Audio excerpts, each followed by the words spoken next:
పనులు చేయలేనివి, వీటిని వెంబడించిన తరం ఇది. కానీ ఆ తరములో నుండి మాట్లాడే దేవుడు వారిని కోరుకున్నాడు.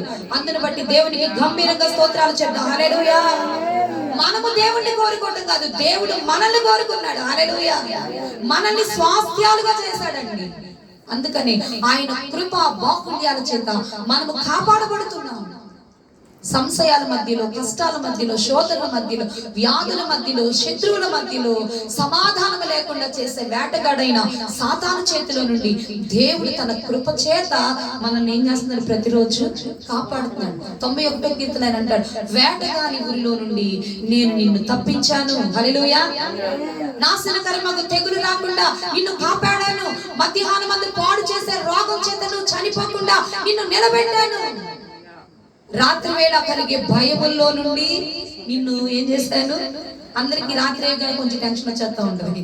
కొంతమంది ఏంటి తెల్లారు లెగుస్తావా, అలాగే ఉన్నాయి రోజులు. ఇప్పుడే బాగున్నారండి, పొద్దున్నే లేగలేదండి. ఇందాకలే ఒక సహోదరు చెప్తుంది ప్రసన్న నాతో, అలా కింద పడిపోయాడు. కాలేబాన్ని లెఫ్ట్ అయిపోయినాక కింద పడిపోయాడు. ఆయన కూడా అంత యాక్సిడెంట్ లో ఎంతో బ్లీడ్ అయిపోయింది. అయినా దేవుడు మన మధ్యలో సజీవుడిగా ఉంచాడు. హల్లెలూయా. ఆ పడిపోయిన వ్యక్తి అలాగే చనిపోయాడు.